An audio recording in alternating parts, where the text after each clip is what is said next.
نحمدہ و نصلی علی رسولہ الکریم اما بعد۔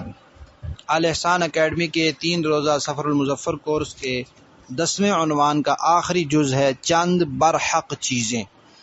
ہمارے ہاں افراط اور تفریط پایا جاتا ہے۔ کچھ لوگ ہیں وہ غلط چیزوں کو بھی اتنا صحیح بلکہ ضروری سمجھتے ہیں کہ ان کو چھوڑتے ہی نہیں اور ان کی مخالفت کرنے والوں کو طرح طرح کے طعنے دیتے ہیں، اور کچھ ایسے ہیں کہ جو صحیح چیزوں کی بھی مخالفت کرنے لگ جاتے ہیں، غلط چیزوں کی مخالفت کرتے کرتے صحیح چیزوں کی بھی مخالفت کر بیٹھتے ہیں۔ یہ طریقہ بالکل غلط ہے۔ اسلام اعتدال کا مذہب ہے، اعتدال کا دین ہے۔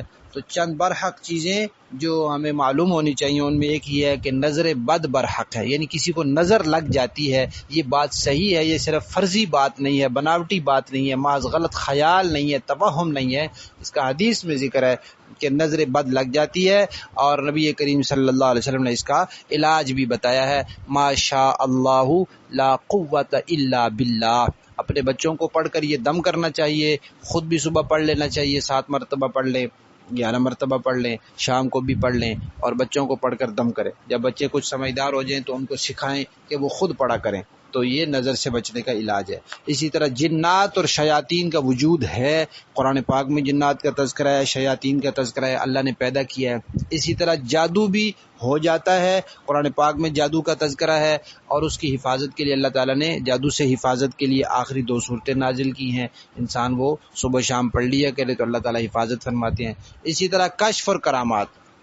کرامت کا مطلب ہوتا ہے ایسا کام جو عام طور پر کوئی انسان نہیں کر سکتا، اللہ تعالیٰ اپنے کسی نیک بندے کے ہاتھ پر وہ کام ظاہر کر دیتے ہیں، اس کو کرامت کہتے ہیں۔ اسی طرح کشف، کہ ویسے ایک انسان ایسی کوئی چیز معلوم نہیں کر سکتا، اللہ تعالیٰ اپنی قدرت سے اپنے کسی نیک بندے کو وہ چیز اس کو بتا دیتے ہیں، تو اس کو کشف کہتے ہیں۔ یہ ان کا وجود برحق ہے، کرامت کا ذکر قرآن پاک میں ہے، کرامت ہو جاتی ہے، لیکن کسی کے ولی ہونے کے لیے یہ ضروری نہیں ہے کہ کرامت ہوگی تو ولی ہوگا۔ صحابہ سارے کے سارے ولی ہیں، دنیا کے سارے ولیوں سے اعلیٰ ولی ہیں، لیکن بہت سے صحابہ ایسے ہیں جن کی کوئی کرامت نہیں ہے۔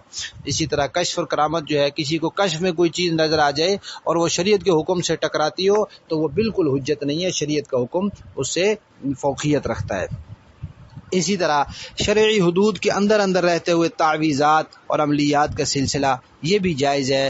دم اور تعویذ، دم نبی کریم صلی اللہ علیہ وسلم سے ثابت ہے، آپ خود بھی دم فرماتے تھے، حضرت عائشہ بھی، اور تعویذ بھی ثابت ہے۔ حضرت ابن عمر رضی اللہ تعالیٰ عنہ نے اپنے بیٹوں کے گلے میں یہ کلمات لکھ کے تعویذ لٹکاتے تھے، اعوذ بکلمات اللہ التامات، اور صحابہ اکرام بھی دم وغیرہ کرتے تھے، تو دم کا ثبوت بھی موجود ہے، تعویذ کا بھی موجود ہے۔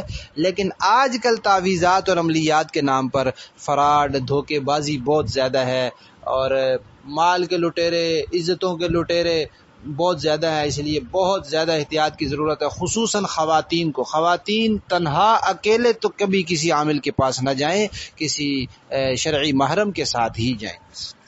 بعض لوگ کہتے ہیں کہ حدیث شریف میں آتا ہے کہ جس نے تعویذ لٹکایا اس نے شرک کیا، تو یہ بات درست نہیں ہے۔ وہ تمیمہ کے الفاظ ہیں، تمیمہ اور چیز ہوتی ہے، تعویذ اور چیز ہوتا ہے۔ تمیمہ وہ ایک چیز لٹکاتے تھے گلے میں، ایک منکا ہوتا تھا، تو اس کو سمجھتے تھے کہ یہ منکا ہی بندے کو ٹھیک کرتا ہے، تو تعویذ کی حیثیت وہ نہیں ہوتی۔ تعویذ کی حیثیت یہ ہوتی ہے کہ اللہ تعالیٰ اس کی برکت سے ٹھیک کر دیں گے۔ اور آخری بات یہ ہے کہ تصوف اور طریقت بھی دین کا اہم حصہ ہے، یعنی کہ اللہ تعالیٰ قرآن پاک میں فرماتے ہیں وَذَرُوا ظَاهِرَ الْإِثْمِ وَبَاطِنَهُ، ظاہری گناہ بھی چھوڑ دو، باطنی گناہ بھی چھوڑ دو۔ ظاہری گناہ جھوٹ ہے اور کسی کے مال میں خیانت کرنا ہے، چوری کرنا ہے۔ باطنی گناہ کیا ہے؟ حسد ہے، بغض ہے، کینہ ہے۔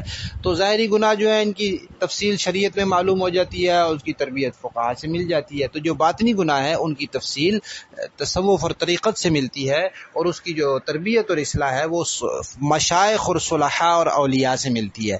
لیکن آج کل تصوف اور طریقت کے نام پر ڈھونگ بہت زیادہ ہے، درگاہیں ہیں، وہاں غیر شرعی کام ہے۔ تو یاد رکھیں، جس کا عقیدہ اہل سنت کے مطابق نہ ہو، جس کی شکل و صورت اور اس کے عمل شریعت اور سنت کے مطابق نہ ہو، وہ چاہے جتنا مرضی ڈھنڈورا پیٹے، وہ تصوف نہیں ہے، وہ ڈھونگ ہو سکتا ہے، وہ فراڈ ہو سکتا ہے۔ تصوف تو شریعت پر عمل کرنے کا نام ہے، نہ کہ شریعت کے خلاف چلنے کا نام۔